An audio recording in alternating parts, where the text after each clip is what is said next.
what is the chief end of man, right? And I would just Right. pause and I'd just be like, hey, y'all. In California, I didn't say y'all, but I would ask them, I was like, hey, how many of you guys have ever wondered, like, why you're here? Like, not sitting in this chair right here, but like why you're on earth. Like, what's the point of this thing? This is The Modern Republic, a dialogue about the challenges facing our society today: education, culture, and politics. Plato began the conversation about justice, the great city, and the education of its citizens. This show continues that same conversation through a modern lens. Subscribe wherever you listen to podcasts and join me on YouTube. For more from The Modern Republic, check out the Substack linked in the description. Thank you for being a part of the conversation. Now, on to the show. All right, Mr. Kanawyer, thank you so much for coming on. Head of school at Valor Classical School? Valor Preparatory Academy, Christian Classical University Model School. Thank you so much for being here. Absolutely. Thanks for having me, Nathaniel. Yeah. So I wanted to start off today, this casual conversation that we're going to have, as casual of a conversation you can have about education. Man, it gets lively quick. Right. I feel like there's a lot of different definitions for what it means to get or to administer a classical education. So, growing up, I thought it was strictly learning Latin or reading ancient literature, or maybe, growing up here in Waco, you had to dress a certain way. There was a certain behavior expected out of you. So, you've been in classical schools now for a couple of years. You obviously have a lot of experience in progressive schooling. How would you define classical school for those out there who maybe can't quite put their thumb on it? Sure, man. Great question. And just, to contextualize my response, I'm not claiming to be just a robust, like classically trained lifetime, Christian school educator by any stretch of the imagination. I was in progressive public education for the good part of 20 years before recently transitioning to a Christian classical model, which I love. And in making that transition, there are a number of considerations that sets it apart from progressive education. Primarily the focus on the formation of the individual through both wisdom and virtue. So if we're going to boil it down to like a common denominator, I mean, you can talk about, truth, goodness, and beauty. You can refer to the ancient text, the Western canon, and start just quoting all of these authors. But really, the focus on the formation of the individual would be central and probably set it apart from a progressive model of education. Okay. So then, pedagogically speaking, what might a class look like in a classical school? Sure.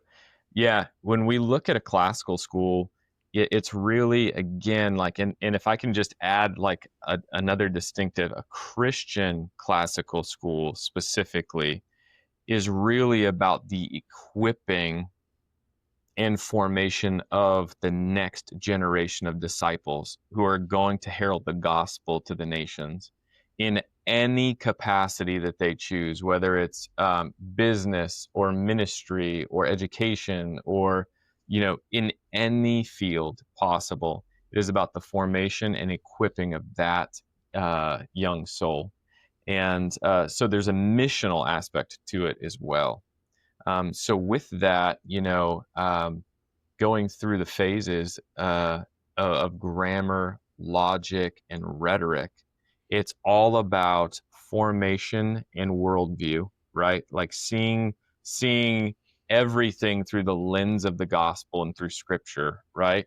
And then equipping through logic and learning a systematic and predictable, consistent way of thinking through any of life's topics.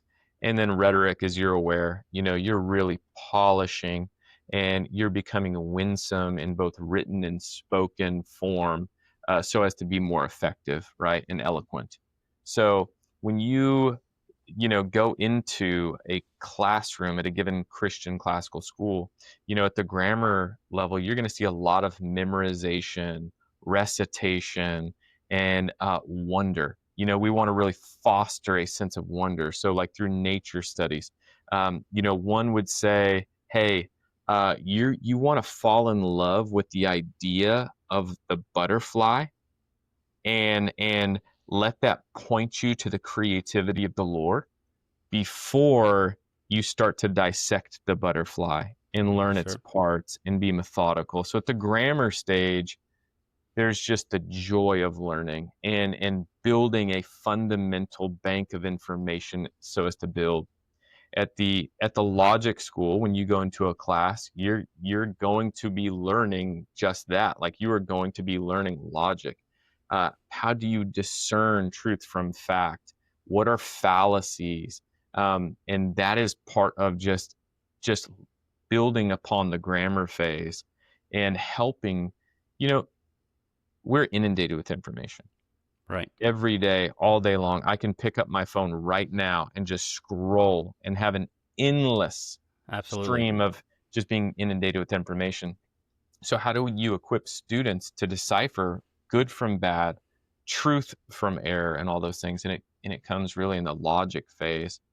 You head on over to our rhetoric school classrooms, and you are going to see reading and annotating of great texts and wrestling with the human condition and forming our anthropology. You are going to be conversing with your teacher and classmates about the deeper things and participating in Socratic dialogues. So it's going to look different in any of those phases, but they're all intentionally calculated at the formation of the individual soul. Awesome. So I want to go back to something you said a moment ago. You said, classical education is more about the lens, perhaps, of how you're looking at life, specifically Christian, classical Christian education, that is. But then even building on that, how important is curriculum when you're talking about looking at things through a certain lens?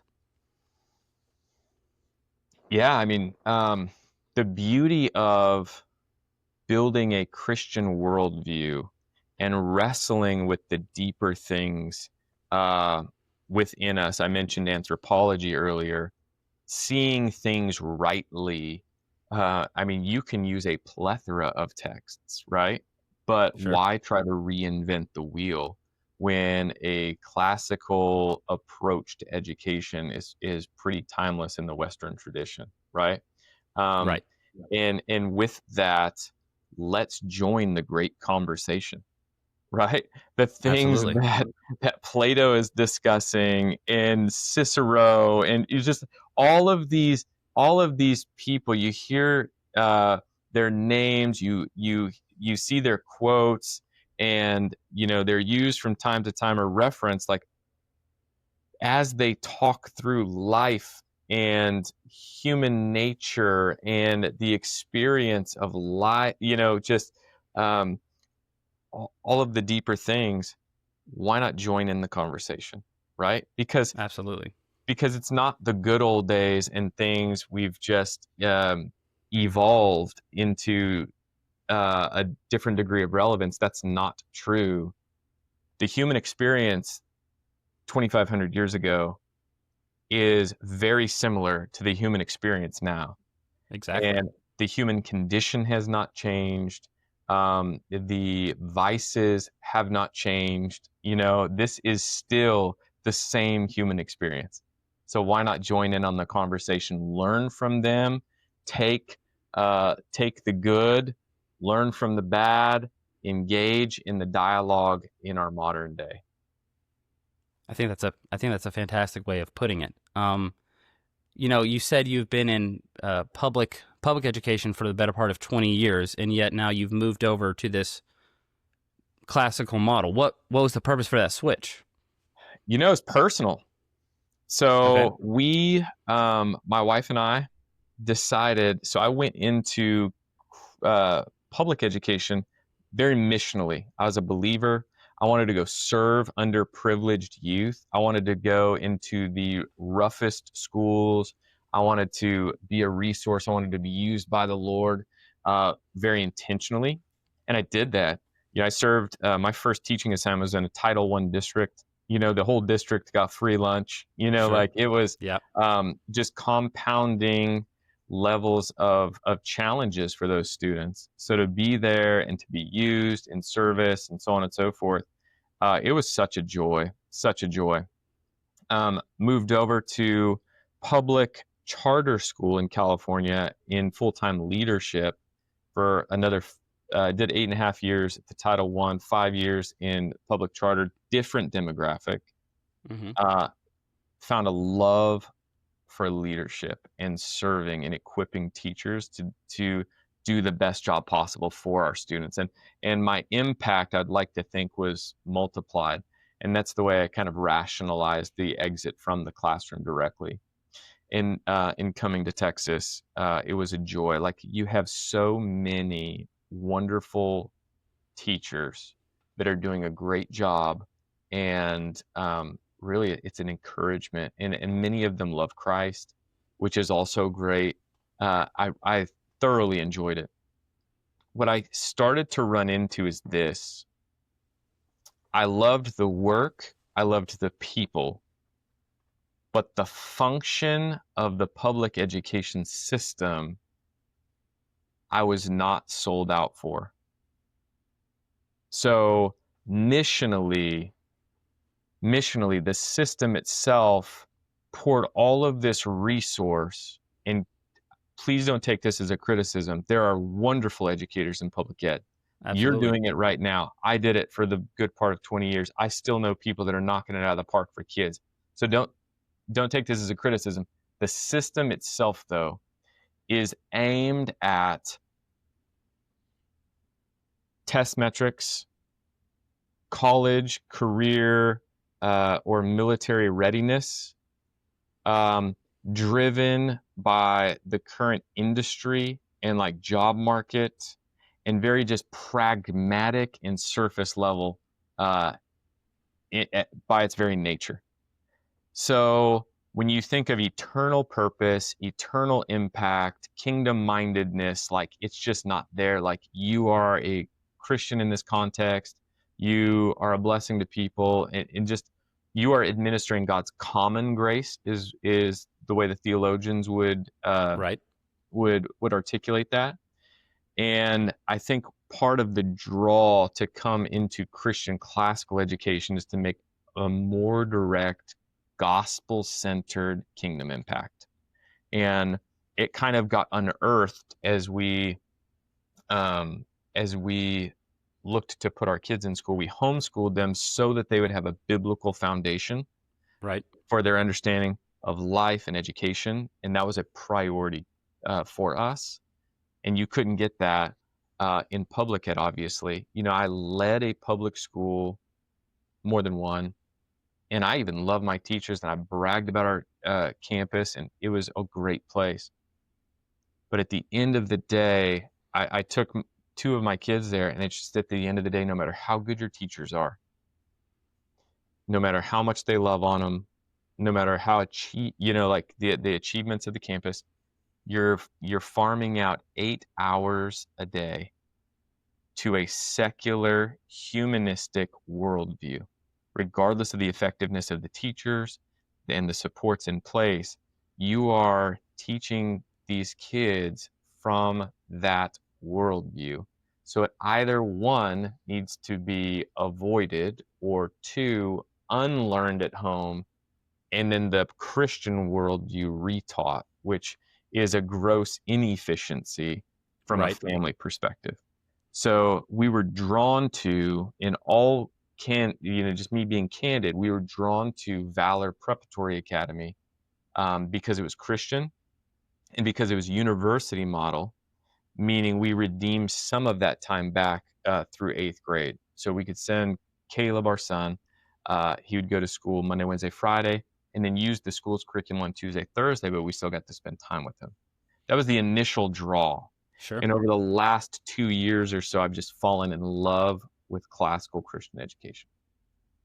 So it's been a Awesome. learning That's experience. The classical part's been a learning experience for me, who was publicly educated, went to a Christian university for my bachelor's and master's, and then served in public ed for the good part of 20 years. wow. That's a great reason to want to, make the move, because something I think about a lot, and maybe you could comment on this. I feel like being a teacher at any level, so it could be elementary, middle school, high school, private or public, even university level, is a noble profession, Oh, because absolutely. in theory you are trying to support and create the next generation of great people. Yes. Yet, as you are probably aware, the job is not seen as that, at least not in public schools. It's seen more as like just a job that you get, as opposed to a mission that you're called to. Mm-hmm. So you touched on it a little bit, but is there a way that public education could function to provide some utility to its students, being it you prepare them for their job, but also foster their soul or their virtue in some way? Do you think that that is a realistic outcome if certain changes were made? Yes. Yes, I think that is, first, to your point, I think you can glorify the Lord as a believer and do a wonderful service to humanity by serving in public education. I just want to be abundantly clear about that. I think we oftentimes falsely impose a dichotomy that need not be, of creating the sacred versus the secular, and that is not the case. I talked to some Baylor students a while back who are looking to go into education, and I told them, you can glorify the Lord in a public school, a charter school, a private school. You can glorify the Lord anywhere. You're just going to serve his purposes in a different function, right? Sure. In public, you're going to administer the common grace of the Lord. In private, you're going to be more intentional, disciple making, and explicit with the gospel, so on and so forth. So I just want to just be abundantly clear, like, you can honor and glorify the Lord in any context. Sure.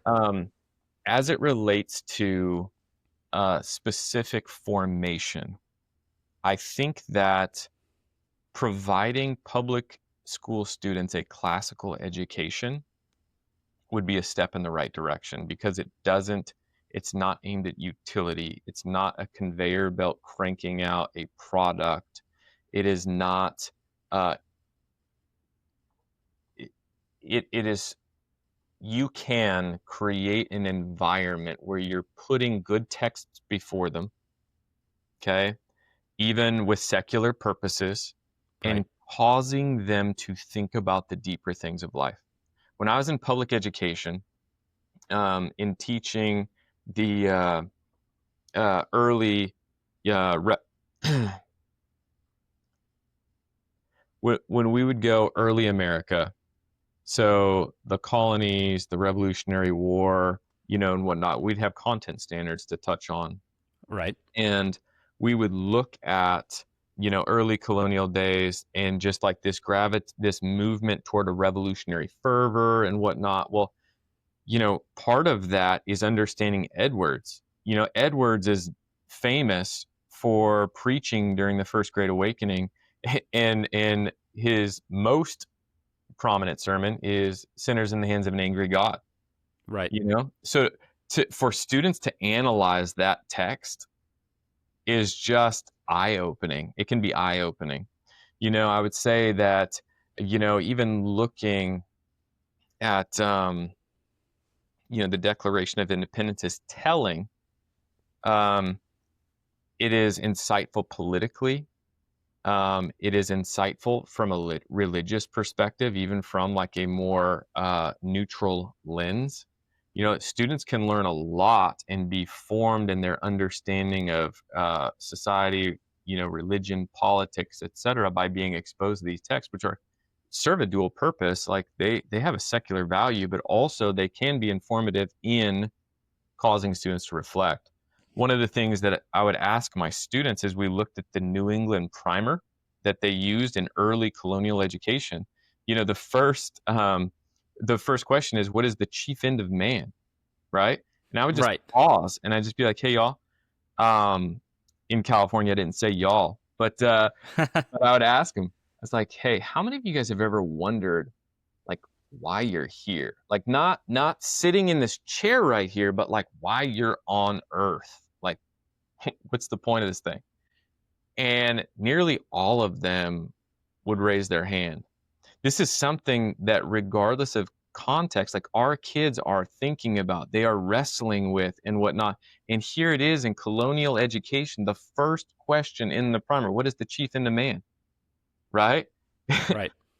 and and exposing them to these things, at least for nothing else, causes them to stop looking in on themselves and to start considering other things, right? And we Right. want them thinking deeply. And we know that reflection on important topics can be fruitful. So to at least prime the pump can be a good step in the right direction, I would say.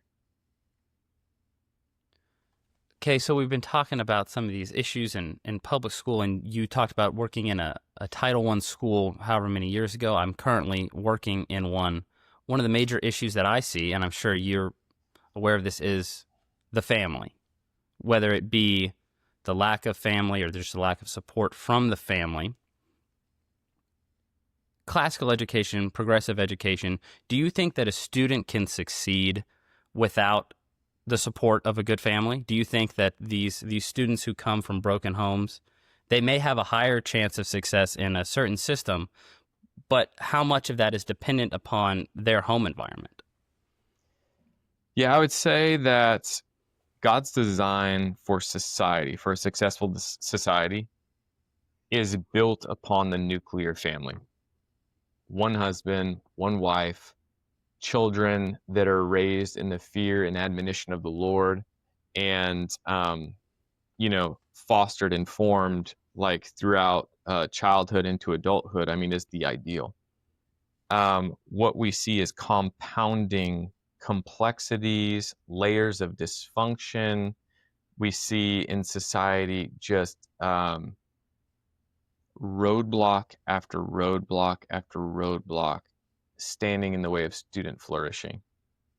Right. And yet, and I would chalk this up to say two things. One, there's absolutely no substitute. Whether it's a Christian context or a public school context, there is no government program, there is no system. You can develop professional learning communities, RTI, you could talk MTSS, and any intervention or acronym you want to think of in uh, progressive or otherwise education settings, there's no substitute for the nuclear family. And nothing will supplant the family. However, I would say that the Lord in his kindness, he's the one that makes it rain on the just and the unjust alike, right? And in his Certainly. grace will administer through public servants like yourself in those contexts to take care of students, to protect them from themselves and their environment, and truly go on to be what would be successful in the world. Um, Go to college, get a good job, so on and so forth. Not to say that they don't have some battle scars along the way, but I mean, I've seen it. Your firsthand, students still successful, making it through despite the obstacles. Um, I just recently, within the last 2 years, reconnected with one of my students that I used to teach about 20 years ago, and he's Wow. working for like, I want to say like the federal government now, but Oh, wow. Title One, in that context, they didn't go to a different school. He had a mom and dad that loved him. and just went through the entire school system and made it out and is flourishing by the world's standards. So it is cool to sit back and see that. I would say that oftentimes, unfortunately, it's a statistical anomaly. Something interesting to think about whenever politicians or people, discussing education, they want to talk about all these different things like the acronyms that you discussed, but yet there's just one big issue that is the biggest factor in all of those things. Yeah, So you've been talking about all of this through a Christian perspective, sure. which leads me to the question, can classical education be a true classical education without Christ? Is that possible? Or is it some different version? Yeah, I think that let me go back to our own mission vision, right? We exist to create passionate disciples of Jesus who know the true, do the good, love the beautiful, right? And are going to go out and courageously impact their world for Christ. The true, the good, the beautiful. If detached from Christ, what is truth? If detached from the biblical ethic, what is good? And then if detached from the Christian faith, what is beautiful outside of just subjective aestheticism, Right.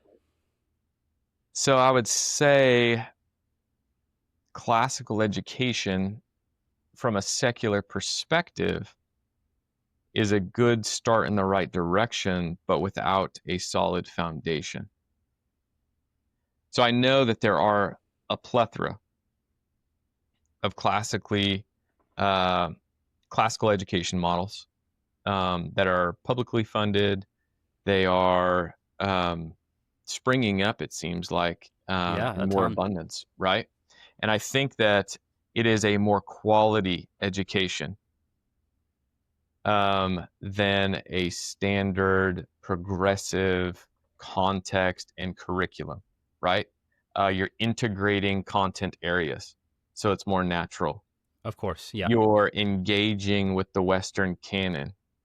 You're thinking about deeper, more meaningful things, and you're building in skills with logic and rhetoric. So you're focused on the formation of the human being. And I think that that's great. And I would say that that is superior to a progressive model. Okay. But what happens when there is an absolute claim of truth and then somebody simply says, why? Why is that wrong? What is the appeal to that question? You know? Yeah. So and you can, throw out some ideas and consensus and, you know, um, you know, uh at the end of the day, consensus of the majority does not even equal that it is even the right decision. I mean, you can look back on world history and look at consensus of the majority and see where Right. people erred. It's just so it's not even a guarantee. So without absolute truth, without a definition that is precisely good, and without the Lord defining beauty, it comes up short. Would be my take on this. Okay. That's certainly something to consider because, like you just mentioned, there are dozens now, it seems, of classical charter schools going up in Texas alone, I'm sure, Oh in other yeah, states. which I'm happy about, by the way. Of course, It's yeah, no, great, and it is a yeah. step in the right direction. I don't want to sound critical. It is a good thing. But go ahead.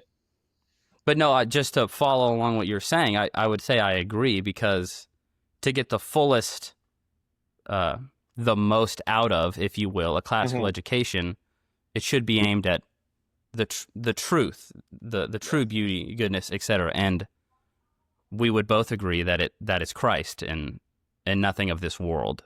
Yes. But still a step in the right direction if you know, start learning some Latin and read Oh the yeah. Odyssey. Oh, 100% step in the right direction. You're going to be better. You're going to be well read. You're going to have some critical thinking skills, some rhetorical skills, and whatnot. At and it's really, there's some formation that occurs there, I think, but it will ultimately lack transformation. And the transformation is really truly the the part with eternal significance, right? Right. Eternal significance, eternal calling and mission, eternal impact. So it's to some degree coming up short. C.S. Lewis, uh, said something to the degree of, education without values. Um, it's useful, but really you're just kind of creating clever devils, right? Right. Yeah. So I would emphasize the transformational piece being central to the work that we're doing. If you had to give an elevator pitch to a parent, a family member, or uh, a young person interested in classical education, or what path should they take, what would that look like? Man, I would urge them to go all in. So the whole sequence of the trivium of, you know, being intentional, you only get one crack at this thing. I have two kids out of the house right now and only one left. So I'm staring down the barrel of being, my wife and I are staring down the barrel of being empty nesters. And you only get one crack at this. I used to think it was so foolish to spend so much money on private education. I did. And I look back now and I'm like, no, it's worth every penny. I would sacrifice every dollar that I had to my name to ensure that my kids were raised in the fear and admonition of the Lord, were equipped to go out into the world and successfully think logically, rationally, and critically about anything that came their way, and equipped to be persuasive and winsome in whatever they do, especially promoting the gospel, right? So I would give my last dollar to see my kids serving the Lord and serving the Lord effectively. I think classical education is the number one way. The Lord gave us the local church as the primary vehicle for administering his grace. And I think the most important para-church ministry that you can invest in and you can engage in is a Christian classical education, distinctly Christian, formational focus of like discipleship making school, because it is so comprehensive from the early grammar stage to building in logic to refining rhetoric. It is comprehensive in nature, and it is the most equipping thing that anyone can do to prepare their kids for life and godliness. And no other ministry will get kids' attention for 25, 24 to 40 hours every single week. And if you find a school with that disposition, please sign up, roll up your sleeves, get engaged. You only get one crack at this, and let's do this thing right. This is our opportunity to raise up the next generation of disciples who are going to confidently and passionately lean into the Lord, be used by him to impact this generation for his glory through the gospel. Mr. Kanawyer, I think that's a fantastic answer. Thank you so much for coming on today. I really appreciate it. Yeah, man, it was an absolute pleasure. Thank you so much for having me.